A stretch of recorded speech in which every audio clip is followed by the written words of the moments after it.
Voilà, donc on a vu dans la vidéo précédente que la création de valeur financière, eh bien, elle était créée grâce à l'activité courante de l'organisation, là en l'occurrence de l'entreprise, et on a fait une approche par les flux.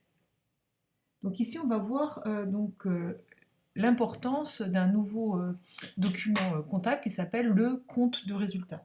Donc on vous demande de donner la définition d'un compte de résultat qui synthétise, vous le voyez, l'ensemble des charges et des produits d'une entreprise, d'une organisation sur une période donnée, en général une année. Donc on va regarder, on va reprendre tout le journal comptable qui reprend tous les flux échangés, que l'organisation échange avec l'extérieur. Et puis on va mettre tout ça dans un compte de résultats avec deux colonnes, d'un côté les charges, à gauche, et à droite les produits. Qu'est-ce que le résultat? Eh bien, ça va être la différence sur cette période donnée entre la somme des produits réalisés et l'ensemble des charges. Donc, on va faire la somme des produits, on va soustraire avec l'ensemble des charges et on va obtenir ce qu'on appelle un résultat. S'il est négatif, on appellera ça une perte. S'il est positif, on appellera ça un bénéfice. Alors, il y a souvent dans le compte de résultat un compte que vous ne connaissez pas bien qui s'appelle les dotations aux amortissements et provisions. Donc pour une première approche, qu'est-ce que la dotation aux amortissements? Donc c'est la constatation comptable de la dépréciation au fil du temps d'un actif durable utilisé par l'entreprise, par exemple un bâtiment ou un équipement. Donc tous les mois, ce que fait l'entreprise, c'est qu'elle enlève, elle considère que c'est une charge qu'elle met de côté pour amortir son bien qui, au bout de 10 ans, 15 ans, 20 ans, sera obsolète et qu'il faudra remplacer. Et donc elle met de côté un certain nombre d'argent, si vous voulez, elle considère que c'est une charge qu'elle pourra reprendre, on fera une reprise sur provision, au bout d'un certain nombre d'années, quand l'amortissement sera terminé, pour pouvoir à nouveau investir dans un nouvel actif durable. Bon.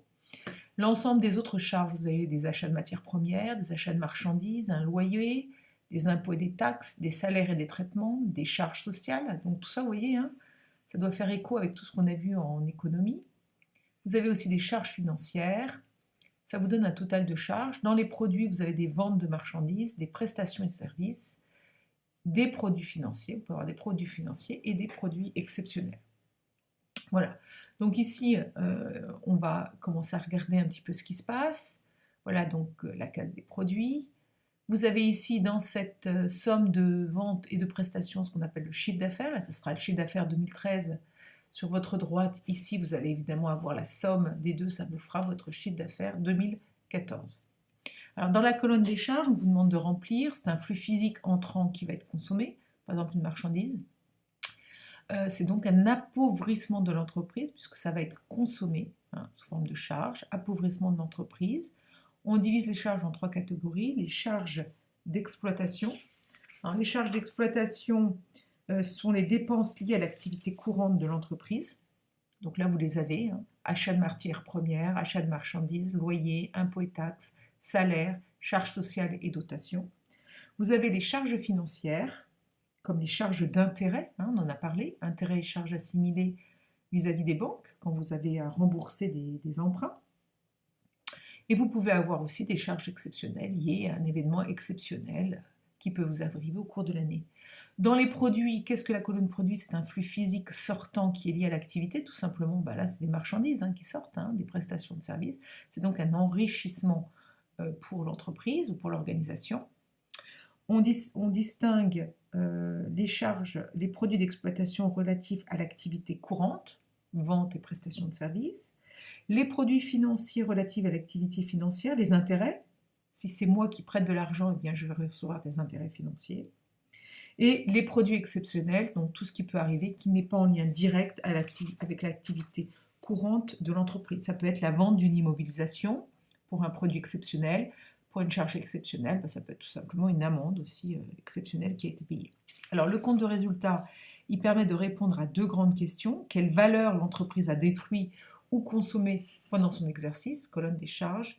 Quelle valeur a produit l'entreprise pendant son exercice et quel bénéfice ou quelle perte, quel résultat a-t-elle dégagé. Alors quel est le chiffre d'affaires réalisé en 2014? bien, vous ferez le calcul ici, tout simplement en calculant ici le chiffre d'affaires qu'elle a réalisé. Quel est le montant de la valeur financière qui a été créée? Alors, pour calculer le montant de la valeur financière qui a été créée, on va regarder son bénéfice. Pour regarder son bénéfice, là, vous voyez qu'il y a une case bénéfice. Ça veut dire que ses produits vont être supérieurs à ses charges. Et pour faire le calcul, vous voyez, le bénéfice, il est de 23 742 €. Et bien, on a fait 125 319 moins 101 577. On obtient un bénéfice de 23 742. Il correspond au résultat, tout simplement parce que le produit est supérieur aux charges. Voilà la valeur financière créée par l'Institut en 2014. Vous pouvez faire le même exercice en 2013 et trouver quelle est la valeur financière créée par l'Institut en 2013 en faisant exactement la même chose. Donc nous retrouvons notre compte d'exploitation, compte de résultat, compte d'exploitation, compte de résultat. Le résultat, on le reprend, donc c'est bien le solde entre les charges et les produits. Vous voyez que si il est positif, on mettra le bénéfice dans la colonne des charges. Voilà, s'il est négatif, on la mettra dans la colonne des produits. Tout simplement pourquoi? Parce que cela permet d'équilibrer les deux parties du tableau. Voilà, donc si vous avez une perte, eh bien, si c'était une perte, elle serait apparue ici ou là. Tout simplement, ça aurait voulu dire que les charges sont supérieures aux produits.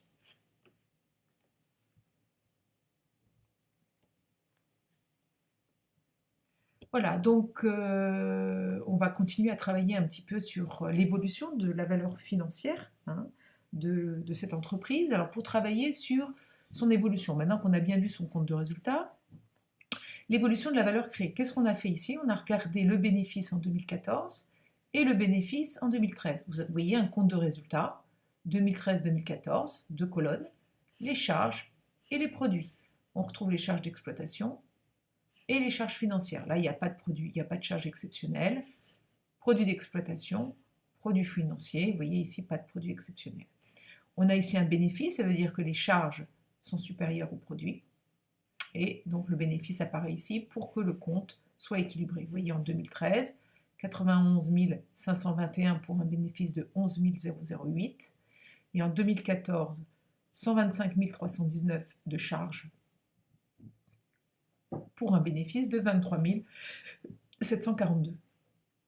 Donc si on veut connaître une évolution, vous savez, c'est valeur de départ moins valeur d'arrivée sur valeur d'arrivée, valeur d'arrivée moins valeur de départ sur valeur de départ, excusez-moi, valeur d'arrivée moins valeur de départ sur valeur de départ, 23 742 moins 11 008 sur 11 008, on trouve 1,1568, soit 115,68% d'augmentation.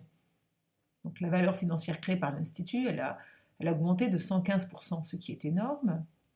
On aurait pu aussi faire une approche, on l'a vu aussi en statistique, sous forme de coefficient, valeur d'arrivée divisée par la valeur de départ.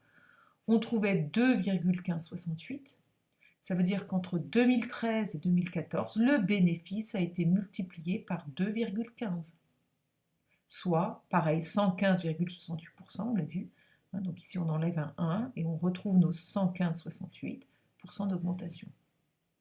Voilà les deux façons de voir l'évolution de la valeur créée entre 2013 et 2014.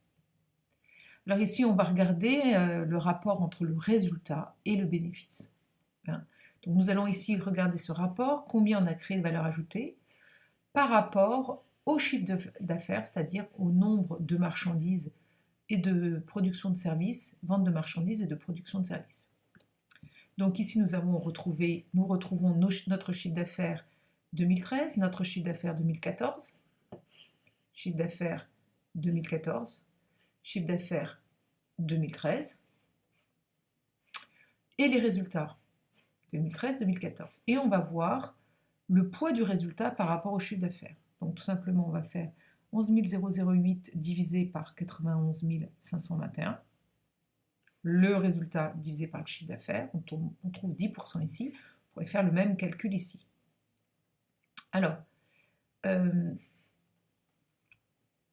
qu'est-ce que ça veut dire ce 10,12%? Ça veut dire que tout simplement, quand je vends 100 € de chiffre d'affaires hors taxe, eh bien 12 €, je crée 12 € de valeur ajoutée. Pour 100 € de production vendue, 12 € de valeur ajoutée. Donc, ce qui va nous intéresser maintenant, c'est de comparer par rapport au secteur et voir le taux d'évolution. Alors, les chiffres clés du secteur, on a les chiffres d'affaires hors taxes moyens du secteur, vous voyez, ici, qui apparaissent en 2013 et en 2014, et les résultats courants moyens du secteur donc de soins et beauté et bien-être.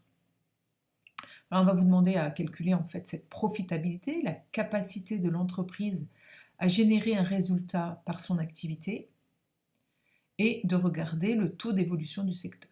Voilà, donc la profitabilité, c'est ce chiffre-là, hein, c'est la capacité de l'organisation à générer du résultat par rapport à son chiffre d'affaires. Puis on va regarder aussi les taux d'évolution. Donc c'est ce que je vais vous demander, tout simplement de continuer à remplir. Hein. Ici, vous allez finir de remplir pour 2014 et les variations. Et pour le secteur, en prenant ces chiffres-là, le résultat pour le secteur et ses variations.